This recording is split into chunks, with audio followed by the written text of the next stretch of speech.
Udumo kuNkulunkulu kweliphezulu nokuthula emhlabeni kubantu abathokozelwa nguye. Baba uNsibanda uyakubingelela ndlalifa izulu. Ngithi uJesu Kristu inkosi. Siyambonga uNkulunkulu kakhulu, siyamdumisa abangcwele. Akekho njengaye, akekho ofana naye. Sibonga nje ukuvuka, sibonga ukuphila, sibonga ukubona usuku. uNkulunkulu anibusise nonke endaweni zonke la nilalele khona lenkonzo. Hayi anibusise nje, anibiyela, nigcine. Ngoba phela khumbula asikho isikhali esilolelwe wena siyophumelela. Nolimi olukuvukelayo ngeke uzolwahlulela ngoba ngeke liphumelele. Ngakhumbula ngesonto ngiphuma enkonzweni, ngavukelwa wemadoda, ngavukelwa kwafika insizwe ezimbili zaze zangithuka ngenhlamba. Sengiyixoxa nje manje ngasehamba insuku lesine namhlanje ibingakhulumeki. Kodwa-ke izwi likhulumile lathi jabulani nithokoze uma benithuka ngenxa yami ngoba mkhulu umvuzo wenu ezulwini. Hayi ngithukiwe bafowethu, ngithukiwe. Ngase ngibona hayi ngoba kuhambi kahle ngazishiya zimile insizwe ezimbili, ngangena emotweni ngase ngiyahamba nalabo bengihamba nabo. Kunjalo-ke phela emhlabeni kufuneka silindele zonke izinto. uSathane abathuma abantu bakhe kodwa baphelelwe isikhathi. Siphelile isikhathi sikaSathane, siphelile isikhathi sokungcola. uNkulunkulu uyazibonakalisa amandla akhe. Noma ngihamba esigodini sethunzi lokufa, angikwesaba okubi ngoba yena unami. Ulungisa itafula lami phambi kwezitha zami. Madoda, Jehova umelusi wami, ungelusile, ngiyabonga. Uzohlala engelusile nje ngize ngongena ekhaya ezulwini. Hayike angivalelise kulolu daba engilikhulumayo, angivalelise enkonzweni. Sesizongena enkonzweni bafowethu, wena ngibona ngihleka kanjani. Iyangihlekisa le ndaba. Kodwa-ke akusho lutho. Izimo esibhekana nazo masingabaholi bakamoya. uSathane phela akakwazi ukuza kuwe ngesinye isikhathi ewumoya. Uyeza kodwa ngesinye isikhathi uza ngomuntu acabanga ukuthi awukhulile engqondweni, kanti ukhule ngale ndlela emangalisayo. Siyambonga uNkulunkulu kakhulu. Yazi ngiyambonga evangeli anginikeze lona. Mase ngihlaselwa bume, sengihlaselwa practically. Ngihlaselwa practically. Ngiyambonga kodwa uNkulunkulu ngendlela emangalisayo. Futhi uzwe lo muntu okuhlaselayo uhlohliwe, uthunywe umfundisi. Azakhulume naye asho.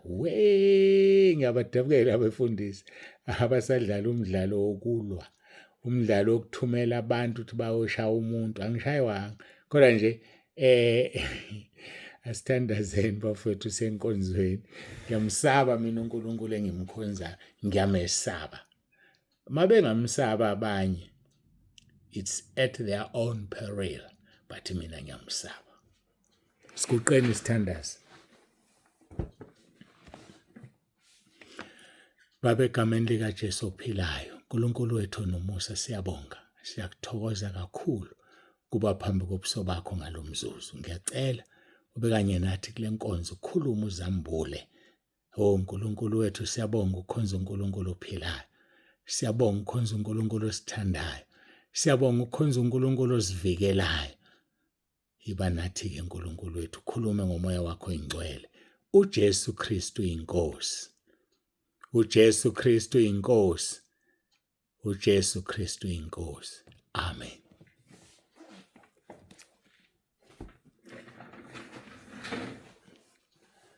Siyambonga uNkulunkulu kakhulu bafowethu, siyamdumisa. Siqhubeka nenkonzo yethu, inkonzo number 3. Lasithi buyisa isoni ekudukeni kwaso. Buyisa isoni ekudukeni kwaso. Uqhele wakho uzoba mkhulu, ngiyakutshela wena. Ake sibheke-ke ekaJakobe chapter 5, funda verse 19 and 20. Bazalwane bami, uma omunye kini eduka eqinisweni, omunye ambuyise. Awuyekani ukuyekela abantu bafowethu. Nangale nto yama-emoji ngacela ngathi mawubone i-emoji, mawuyicindezela izoveza inamba yalo muntu. Mawubona nje i-emoji icindezele kuzovela inamba, bese umthumela imeseji, umtshela ukuthi akakhiphe i-emoji ekhaya lezwi. ngicela nikwenze nonke lokho kuzokwenza ukuthi ifoni yakhe ifreeze. Cabanga nje ama-messages a-1000, amanye ama-group asa-maintainile 1000, amanye asephumile, amanye seko-800, kodwa nje 800 messages at once ekutshela nge-emoji. Lokho senzela ukuthi enze njani? Aphenduke, azisole noma athukuthele, aphume. Hhayi, ngibona ngathi angizwa kahle. Sifuna aphenduke azisole noma athukuthele aphume, ngoba uyothukuthela aphume obengabiziwe uNkulunkulu, ongakhethiwe uNkulunkulu, ongalidalelwa izulu, engaqala enye inkinga, ongalidalelwa izulu. Ake siye laphaya ku-Isaiah 43. Siye laphaya ku-Isaiah 43. Nizwe ukuthi hayi bo bafowethu, khona abantu abadalelwa izulu. Manake. Oh, ngifunda uverse 19. Sengicabanga ngimfunde ku-19 and 20 bese ngiqhubeka nesihloko esisha sesiqhamuka. Bazalwane bami, uma omunye kini eduka eqinisweni, omunye ambuyise. Yazini ukuthi obuyisile isoni ekudukeni kwendlela yaso uyakusindisa umphefumulo wakhe ekufeni, asibekele izono eziningi. Yazini ukuthi obuyisa isoni ekudukeni kwendlela yaso uyakusindisa umphefumulo wakhe ekufeni, asibekele izono eziningi. Sizwile izolo ukuthi incwadi kaJuda ithi niqaphele, qaphelani, qaphelani, ningathi nibahlwitha emlilweni bese nani niyashayeka. Uthi-ke u-Isaiah 43, ngikhuluma mina ngabadalelwa izulu. Sifunda uverse 6 and 7. Ngiyakusho kuyinyakatho ngithi balethe. Umprofethi u-Isaiah lo eprofetha kwa-Israyeli eshinta ayithunywa uNkulunkulu. Ungabagodli, lethana amadodana amakude namadodakazi ukuba aphume emikhawulweni yomhlaba. Onke, verse 7, onke abizwe ngegama lami, nengiwadalela inkazimulo yami, okungukuthi khona abanjani abangayidalelwa inkazimulo. Engiwabumbile nengiwenzile, ngiwabumbile ngiwenzile ngadalela inkazimulo yami. Yingakho kungizwa ngihleka nje mangiqala ngale ndaba engihleka ngayo kuhlaselwa kwami ngesonto, ngoba ungaze uphume endaweni yakho usuke endaweni kaNkulunkulu. Nanti leli vesi engihlala nginithumelela lona, kwadingeka ukuthi ngiliphile esandeni. Umshumayeli 10 verse 4. Uma umoya wombuso ukuvukela, ungayishiya indawo yakho. Ungayishiya indawo yakho. So ileyo nto ke sizayo esihamba ngayo. Ngoba uzoyishiya indawo yakho, uyishiya ngomuntu ongalidalelwa izulu. Usuwena ubulidalelwa izulu, usiyosha esihogweni nawe nomuntu obevele edalelwa isihogo. So uma umoya wombuso ukuvukela, ungayishiya indawo yakho. Thula, ulalele umoya ongcwele ukuthi uthini kuwena. Thula, ulalele. Uthi uJesu umoya ongcwele uzositshela ukuthi kufanele siphendule esithini. Futhi uzokutshela uma kufanele ungaliphendula udaba. Ngoba ngaqale nami ngaphendula, ngithe mangibona indaba yenyuka ngengalo. Hayi, ngase ngivele ngithula, ngangena emotweni. Ngeshwalabo kwakukhona izingane ezayihlezi lapha esitobhini ziphuma ukufunda kuyisonto.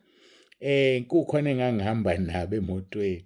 So ke ukuthi uNkulunkulu wayekwenze ngamabomu, zazingeke zingithinte. Kanti noma bengangingedwa nje, hadi nisanda ukuzwa lo mbono khona ukuthi ngidlula bengibhekile bengangiboni, ngoba ngihambi ngedwa bafowethu, ngihamba noNkulunkulu. Ngiyambonga uNkulunkulu engimkhonzayo, ngiyambonga ngendlela emangalisayo. Ngohamba emhlabeni ngoba kuthanda yena, hayi ngentando yomuntu. No, hayi ngentando yomuntu. So ke uzozulimale uphume endleleni kaNkulunkulu ngenxa yomuntu ongalidalelwa izulu. La uthi uNkulunkulu kuverse 7, onke abizwe ngegama lami, usho amadodana namadodakazi, nengiwadalela inkazimulo yami, engiwabumbile nengiwenzile. So khona abantu abadalelwa inkazimulo. Basobhoke, ungaphuma endleleni ngenxa yabo. Ungalimali ngenxa yabo, uyosha esihogweni. Ngoba phela siyalingwa. Ngihlala nginitshela, ngiwu-enemy number 1 kaSathane. And sengiyadlula-ke manje, sengithi ngiwu-enemy number 1 wabefundisi abasebenzela uSathane. Umfundisi nosebenzela uSathane ngisitha sakhe mina. Kunjalo nje futhi, ngeke ukushintshe. Ngeke ukushintshe. Umfundisi othuma abantu bayohlukumeza omunye umfundisi. Hayi bakithi sisazofa siyilanda, siyaye ezulwini, luyeza usuku. Malaki chapter 4 verse 1 luvutha njengeziko, bonke abaziqhenyayo nabo bonke abenza okubi liyobashisa, lungabashiyeli impande nagatsha. Kodwa kinina enilesabayo igama lami, kinina enenza ukulunga, kophuma ilanga lokulunga linokuphilisa emaphikweni alo. Siyambonga uNkulunkulu, siyalibonga ivangeli esiliphethe. Kodwa-ke kusahamba kahle kakhulu. Ngakho-ke qaphela uma ubuyisa isoni ekudukeni kwaso. Kodwa umsebenzi wakho loyo, buyisa isoni ekudukeni kwaso. Izolo-ke sidine esikhuluma ngezwi elisimanga.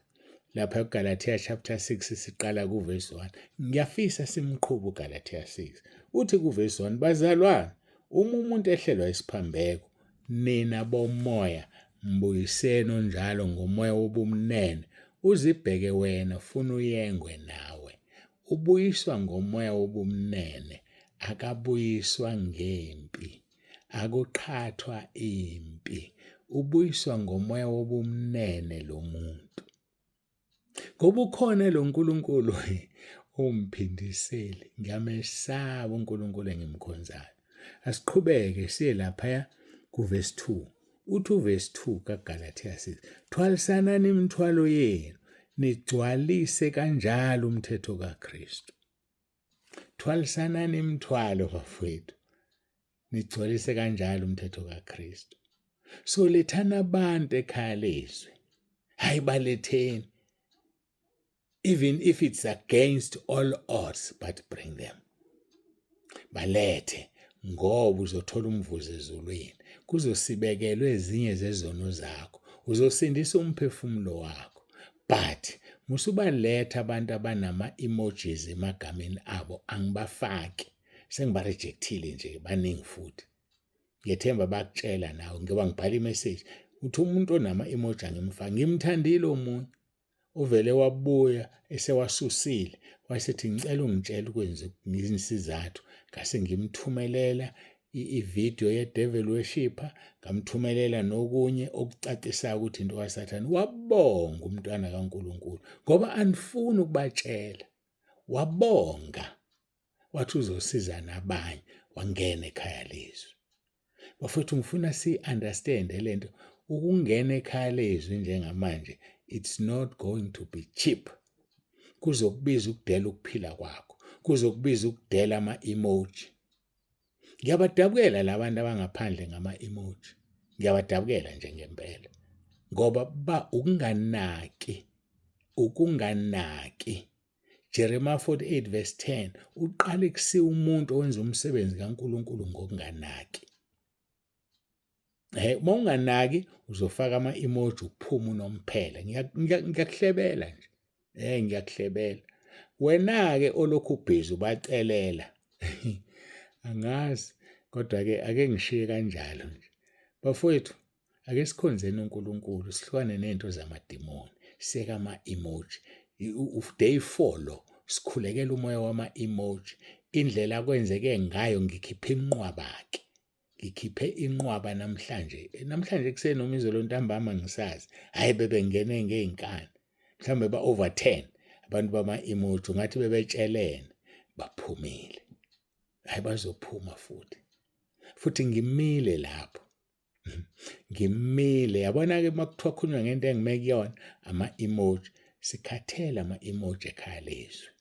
So umuntu ozofuna ukungena akahle isihlunge nje, akhipha ama-emoji egameni lakhe, akhipha ama-emoji ku-description yakhe la elokhuzeni ku-WhatsApp wakhe, angene clean. Lokho kuzomenza ukuthi angadlaleli kuwona and azi ukuthi uma ke wayifaka i-emoji uphumile. Uphumile nje. So lethana abantu-ke bese niyabatshela umthetho number 1 ohamba phambili wama-emoji. Owesibili i-VN ingeqi ku-3 minutes. Uma emabili emathathu isikhathi siyahlanganiswa sawonke masingeqi ku-3 minutes. Injalo nje lento ayishintshi. So-ke qaphelani-ke masithwalisaneke imithwalo. Mtshela umuntu ngaphambi kokuba umngenise. Umchazele konke angene sazi. Mawumsavile ukuthi anilaleli ngithe msaveni nini. Mawumsave wena lo muntu uzowabona lama emoji. Mawumsave nje uzowabona ama emoji. Pho umnikelane ilink yokungena ekhaya lezwi umbone nama emoji. Umnikelane ushuthi unenkani nawe. And umuntu owenza inkani akangene ezulwini. Yilabo abantu abangakazivuma izono nabangafuni ukuzivuma. Ngoba phela mawusivumile inkani ngeke iphinde ibuye. Wakhula ngenkani, uthunya ungafuni, uzinikina, udlubisi lwezingane, untshontsha ukudla, unyule emabhodweni.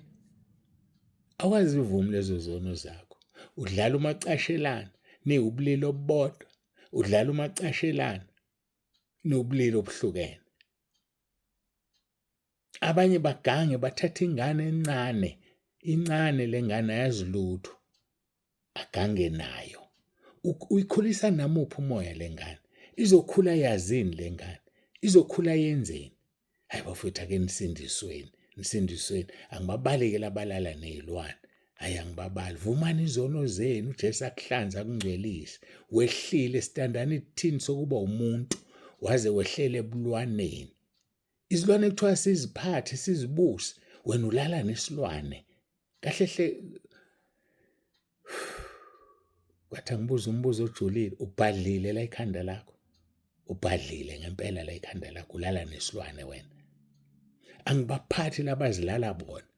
Umuntu azilale yena. Ubhadlile kahle la ikhanda lakho. Usho ukuthi wena umbili wena.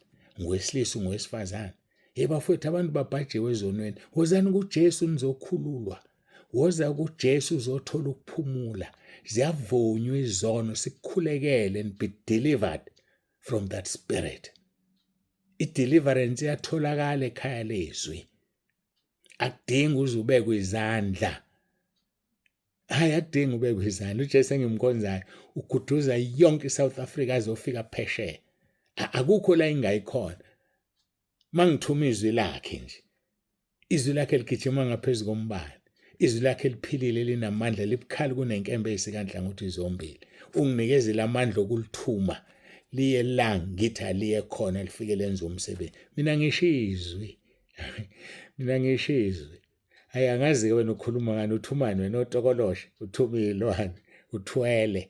Hey bakithi hayi cha mina indaba okuthwala ngiyazi. Ngizokuthiwa khona abanama mermaid. Hayi uyibonela ngosuku lokugcina. uNkulunkulu akafuni ukuhlanganiswa nezinto. Ake simkhonzeni ngobungcwele. Sihambe ngobungcwele. Simkhonze njengokusho kwezwi. John chapter 7 verse 38. Okholwa njengokusho kombhalo. Eswini sakhe kuyogobhoza imfula yamanzi aphilayo. Hayi bafowethu ake bephila abantu abahlangana nathi. Baphila abantu esidibana nabo. Liyasho-ke izwi. Awuthi ngilibheke. Liyasho-ke lonini ukuthi kulaba ababhubhayo siwukufa. Maye. Siwukufa kulaba ababhubhayo. Ake sibheke uverse 16 wamaRoma 1. Ngokuba nginamahloni ngevangeli ngokuba lingamandla kaNkulunkulu kube insindiso kulo naloyo okholwayo kumJuda kuqala nakumGreki ngokuba ukulunga kaNkulunkulu kwambulwa kulo kuvele ekukholweni kuyise ekukholweni njengokulotshiweyo ukuthi olungileyo uyophila ngokukholo.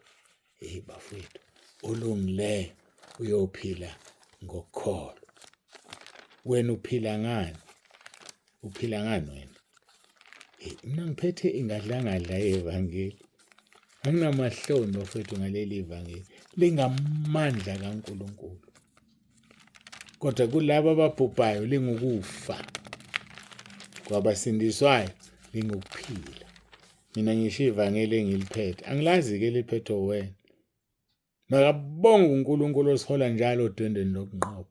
Siyambonga bafowethu, uyasihola odwendweni lokunqoba kuKristu, ubonakalisa ngathi iphunga lokwazi kwakhe ezindaweni zonke ngokuba siyiphunga elimnandi likaKristu kuNkulunkulu kuba abasindiswayo. Siyiphunga elimnandi likaKristu kuNkulunkulu kubo abasindiswayo. Kusho ukuthi osindiswayo uyangithanda mina ngoba ngisindisiwe, kodwa ongasindisiwe akangifuni mina ngoba akasindisiwe. So ngiyiphunga elimnandi kwabasindiswayo, ngiyiphunga lokufa kwabangasindiswa. Yikho bengihlasela nje ngoba ngiwukufa kubo. Verse 15, ngokuba siyiphunga elimnandi likaKristu uNkulunkulu kuba abasindiswayo nakuba abalahlwayo. Kulaba siyiphunga lokufa kwabalahlwayo kube ngukufa. Siyiphunga lokufa. So umuntu ngenxa yento engiyiyona uyafa uma engafuni ukukholwa sindiswe mayihlangana nami ngoba ngiyiphunga lokufa. Kodwa kwabasindiswayo, kwabamthandayo uJesu, ngiyiphunga lokuphila. Mntaka baba zikhethele ukuthi ufuna ukuba yiliphi iphunga wena. Kodwa siyambonga uNkulunkulu osipha ukunqoba ngendodana yakhe uJesu Kristu owasithandayo.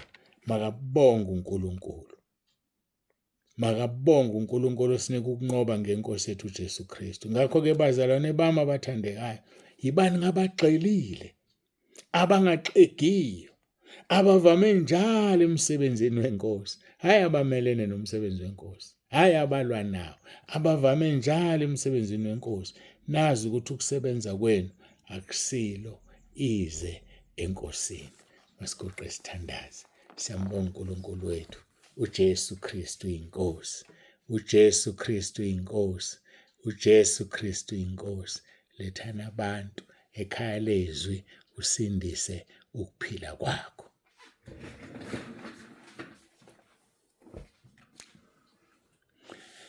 Ngingakathandazi, abanye benu babiziwe uNkulunkulu kodwa bafuna ukwenza umsebenzi kaNkulunkulu.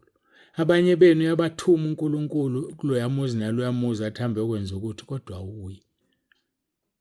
Uziphuca umqhele, uzivulela isango lesihogo kufanele uyongena kusona. Bafethu mlaleleni uNkulunkulu, msebenzeleni uNkulunkulu.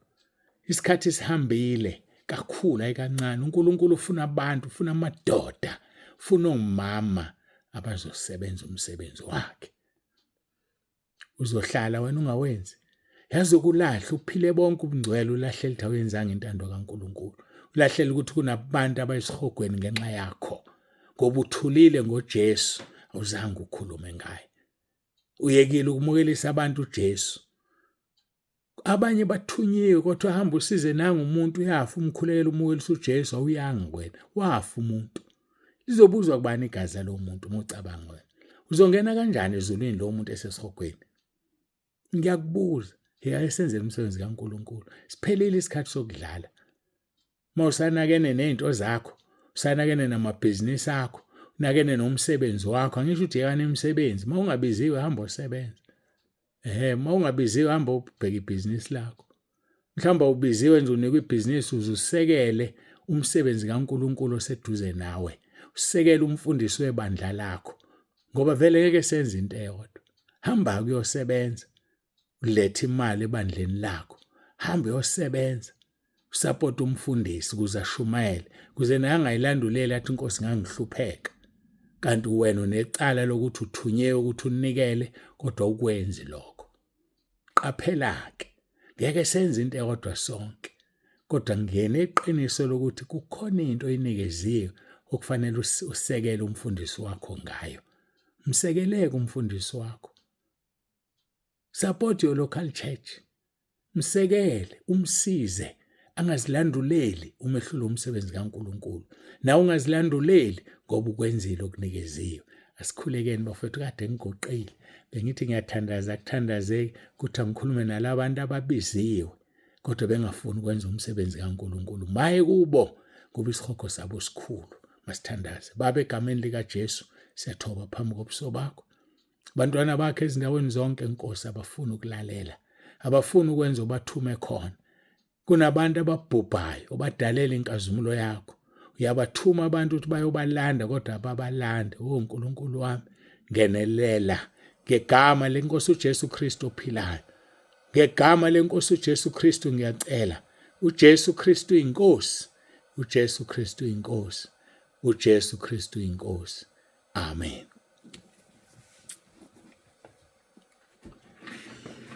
uJesu Kristu inkosi. uJesu Kristu inkosi. uJesu Kristu inkosi. Babonise abantu uyavalelisa. Ngithanda nonke emakhaya. uJesu Kristu inkosi. Amen.